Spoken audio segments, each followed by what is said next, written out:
Welcome to Suladan Plays Dawn of Nowhere, version 1.3.2. English. You drive your way home, but something was standing in front of you on the road. You quickly turned left, where you crashed into a fence. You go look on the road, but nobody is there. Your phone is dead and you need to call the police, so you jump over the fence and hope you find some civilization. Also, because I forgot to mention it in the last video and had to edit it in post, I have a sticky note this time. This is a Gamejolt game. And there will be a link in the description, as per usual with my Gamejolt recordings. It says the game is running. Now we wait for it to do something.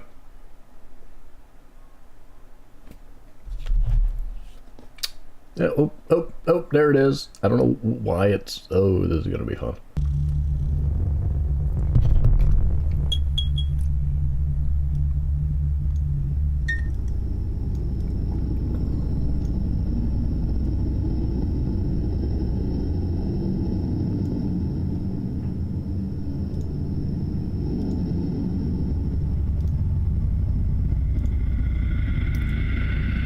You know, I thought that was the recording was broke, but yeah, that's the game. Like, it says, I can see...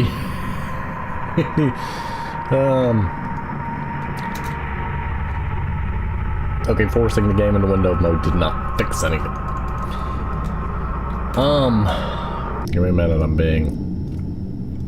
being suspicious. Oh, it's not.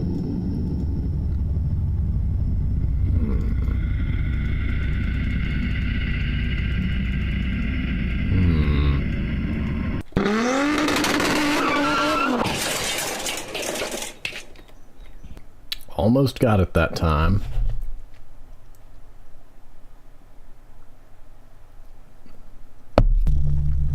Oh, that's one problem, this stupid thing.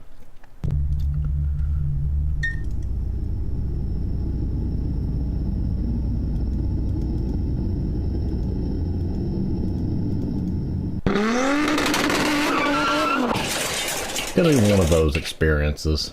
Okay. So, the title screen still goes really weird. I can barely see the title of the game off the top of the screen. I can barely see the gameplay options off the left side of the screen. I don't know why, but if I click around enough times, I can get the game to load. Also, there's no resolution setting, so I had to fiddle a bit with that to force it into a mode where the OBS was capable of capturing it, because in its native full screen, it won't even capture it through display capture, which is weird. But not the first game I've seen that has done that. And anyway, I think we've got it where it'll run. Come back. No, I have killed it. There we go. Now we've kind of... See, it's not even centered on my screen. It's like it's trying to lock itself into a large resolution that's just not possible on my screen. I don't know why. My theory would be that either A, it's possible that it's misreading the fact that I have 3 monitors and translating that to a massive resolution that the one monitor is just not going to display. It's also possible that there's just some other weird thing going on. In any event, the menu doesn't work, but once I get into the game, it appears to work. And yes, there are black bars on the left and right. Love the pixel design, and I haven't gotten to read most of what he's been saying, and good gracious mouse sensitivity. You are... I don't like... I like for games to have options for mouse sensitivity, and this game may very well have one. I don't know. I can't get to the menu because of the aforementioned thing, and at this point I'm not gonna go pull up my mouse stuff and fiddle with that. So we're gonna play with really high mouse sensitivity and watch me fly. Okay. One thing I would really love, and I don't know graphically how this sort of style is dealt with in the game, in the code. Is this a pixelated filter that's being put on top of something that's already rendering three-dimensional things? I'm curious, like, if in design, if games, I've seen a number of games use different pixelated styles on top of an already three-dimensional object, and I wonder if those are filters being put on them. It'd be interesting to see. Wow, that's... Okay, one thing at a time. One, that's jump. If you hold it down, you just kind of hover in the air. So we clearly died in that wreck. But it'd be interesting to see screenshots with like different... If it's a filter that can be swapped out for other filters, it'd be interesting to see other versions. Also, there seems to be some kind of... You know, I was going to say that could be an issue of a seam between images, but I see another one in the distance, so that's probably just a background object that I can't see, because you can't see distant objects, generally. When I've seen filters like this used, it only allows you to see close up, which will likely be abused by the horror game genre for jump scaring purposes. And yeah, I'm going to turn around pretty frequently by accident, and by turn around I mean like try to turn left and turn completely around because of the mouse sensitivity thing. I've seen a lot of indie games that seem to have this, and I figure what happens is that the game developer designs it with their mouse sensitivity in mind. That looks like a mannequin, and that's spooking me a little. With their own individual mouse sensitivity in mind, or they set it for a low to, you know, maybe they're going with some, I don't know what the average mouse sensitivity is for users. Yep, you vanished.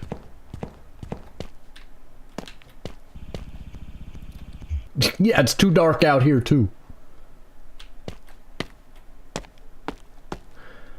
I don't know how I feel about... I love the pixelated style and the shading and all that's going on, but what bothers me slightly is you are running into a number of cases where there's just so little on the screen that as the player you're not getting a lot of feedback. Like right here, me moving forward, I'm barely getting anything. There's a point... See, like that has to be... It's being rendered and then filtered, which is...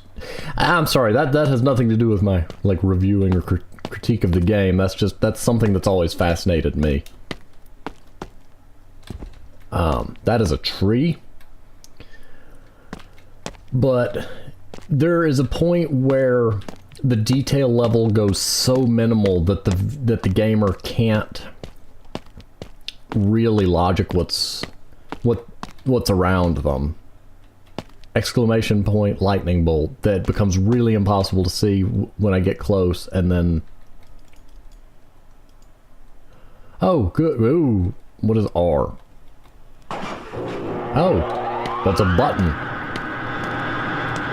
Oh, so you were saying I couldn't see just because it was too dark.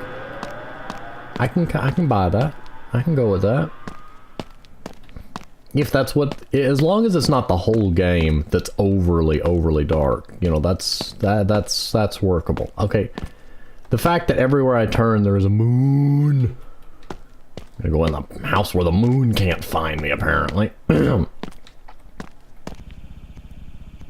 Okay, yeah, see, I can see enough of the details in the area to really feel like I know what's going on. The reason I brought that up is I have seen some games that, not in this particular style, but that used the darkness to such effect that the player literally just couldn't see much of anything, and it took away from the experience. But no, this is working. This is working. Okay, so the darkness was just a temporary sort of plot point. You think I'm crazy? But I saw him move. Nobody believes me. Yeah, the mannequin in the doorway. I didn't see him. Well, technically, there's a valid question. If there's an object in your room, you blink and it's in a new location, you didn't see it move. Technically. You saw it relocate, but you did not see it in motion. I guess it just semantically depends on how you're using the word move. You did not see the item in motion, but you did see it change location, and both statements could be embodied by the statement of you saw it move. I'm no expert, I like to fiddle with semantics.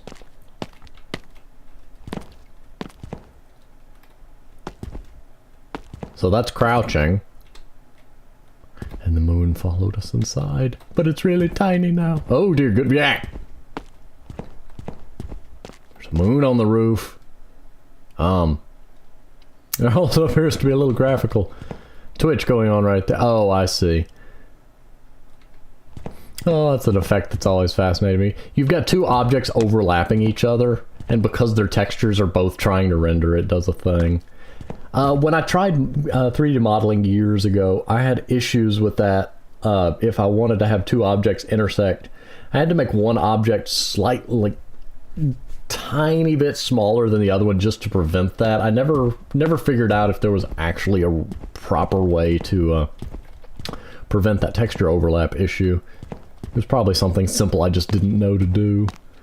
And knowing me, I'll generally go 10 miles out of my way following my weird train of logic to fix something instead of finding out there was some simple way to do it.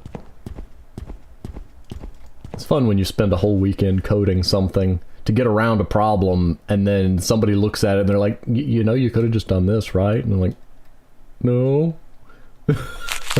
Can't be here anymore. But today I will escape. I know a way out. Away. Ooh, okay. You repeat yourself a lot. You're a bed. Well, bed frame. I can't tell if there's a bed. Well, I can't tell if there's a mattress on the bed frame. Also, eyelash. Why are you in my eye? Stop it. I got enough shenaniganry to deal with in this mannequin. Excuse me, one step from Eden. You just updated 10 minutes ago. You update, well, 20 minutes ago, but you updating again. If you haven't seen it already, One Step from Eden is a wonderful game, especially for those who are interested in the Mega Man Battle Network franchise or other games with that sort of a combat style. As a computer person, though, it bothers me slightly when things update too frequently. I know it happens, believe me. Like I've made programs, but it's only like happened once. Like I would fix something, start using it, and 5 minutes later see something else I have to fix, and then end up fixing it like 10 times. And I see where, you know, when you're designing something, that could happen. Is probably one reason that you would want to put off updates until you had time to fiddle with it enough to make sure that you didn't have to hotfix it 10 times. But, yeah, just a quirk I noticed. The only major program I use where I notice it as an annoyance is Discord, really. I don't like that it wants to check for updates so frequently. You can look up in the top right corner and you'll see, like, it pings the update server every so often, and it just annoys me. Check for updates once a day. Unless you're an antivirus, you really don't need to be updating that frequently. That's just my opinion. I don't like unnecessary bandwidth usage. Even if it's tiny, it still bothers me. Should I have tried to go out the door first, or should I have gone up the stairs first? I don't know. Oh, I can sprint. That's good to know. Why? Because you... Ooh, a key. Okay, you're spooky. I don't approve, and I'm just jumping down the stairs as a result.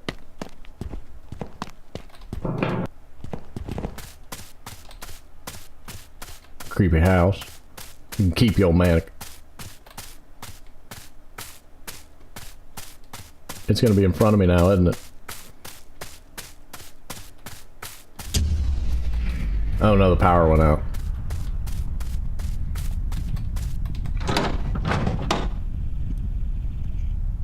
Electronically locked and the power went out? Really? How many buildings in the middle of the woods have electronically locked doors? Are you telling me I have to go back?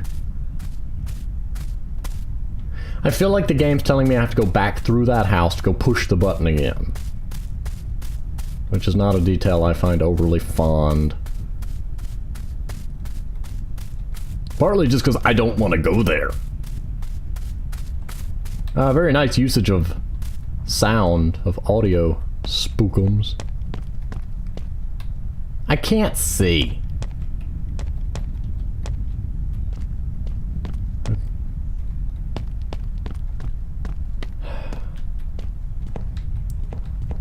We're falling into that. Oh, never mind. I can see again. No, this is the door I came in.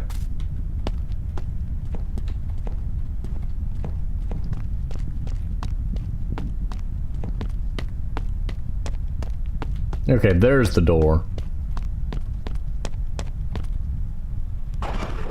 There's the lights. Something's gonna happen.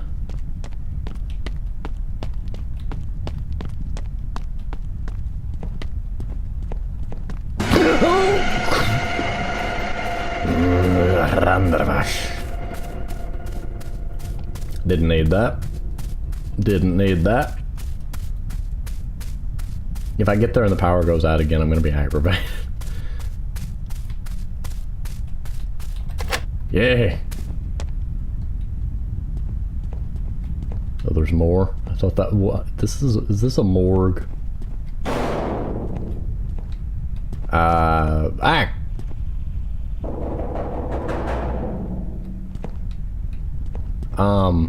Well, now it's too dark to know where I'm at. I thought I fell in a trash can. Well, there wouldn't be a trash compactor in the middle of the building. This is one of those moments where I'm not getting enough feedback as a player to really have a clue where I'm at. I know it's brick.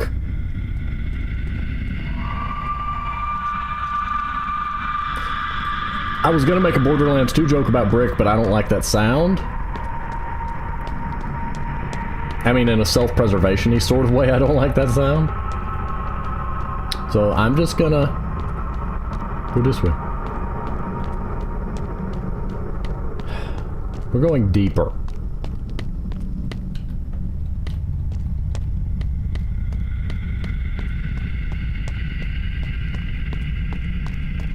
Very good use of ambient sound. Ladders.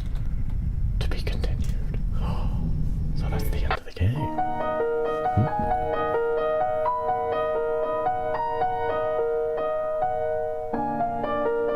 Makes me feel, makes me think a little bit about the Deep Sleep, Deeper Sleep, and Deepest Sleep games, just for the, something about the really dark pixelated style. Although that game wasn't as dark overall, it was side-scrolling adventure, point and click, made by Script Welder. Very good games, by the way.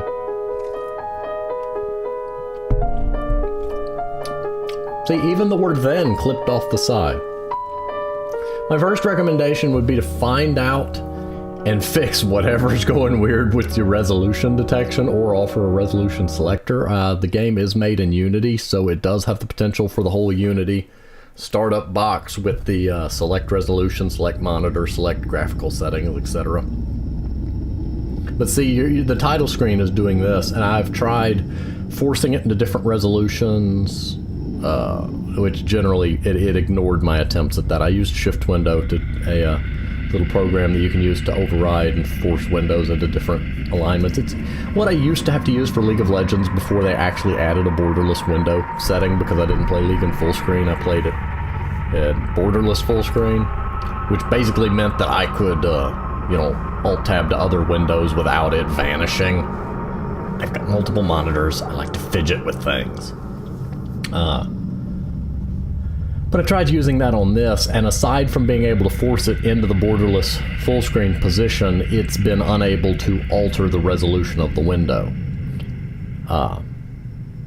Just for debug purposes, my native monitor resolution is 1600 by 900, and it appears your game is trying to be larger than that. I have 3 monitors. I'm not sure if it's detecting that and getting confused, but going through the Unity little selection checker, option checker box thing at the front might be helpful. I do not know if your game has options built in to it for the changing of such things. Same for mouse sensitivity, because I can't see to get to the options menu, and clicking around so far has either just started the game or closed the game. But overall, the game is interesting. I do think there are points where it gets a little too dark as the player, or for me, I like having enough detail to be able to get a good mental image for where I'm at. Like, for instance, at the end, I could look down and see there were bricks. I can't for the life of me figure out why there's a hole in a brick tunnel and all that, but, you know, that's thematic for a game. But I could see that there were bricks. I would like to be able to see a little bit further ahead, but I know that that might be a stylistic choice made by the game developer, and I'm not complaining about it. I'm just making my own personal opinion. Voicing my own personal opinion there. There are points where it gets a little too dark, and it can make finding your way around, due to the pixelated style and the fact that you end up with pitch blackness, it can be a little...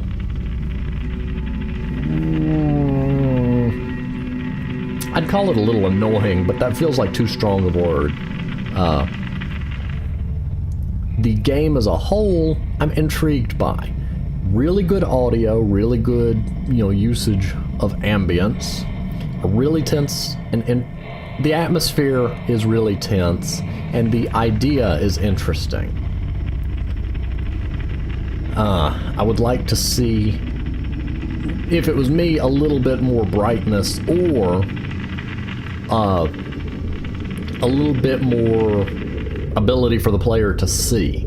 Maybe a wider range of, I would say color, but a wider range of shades, so that you can have objects that are more obscured without them going completely from just gray to black, so that you could see things, but perhaps not in enough detail to do more than just give you a mental layout. The game was short, so I don't really know of a whole lot to say, but I'm intrigued by the concept, and I know it's just a demo and it's to be continued and all that. But I liked it. And there's a link in the description, and thank you for watching, and, you know, overall it's a good game. I'm curious to see where it goes. But for now, I'm gonna go ahead and pause here. I will see you on the next game.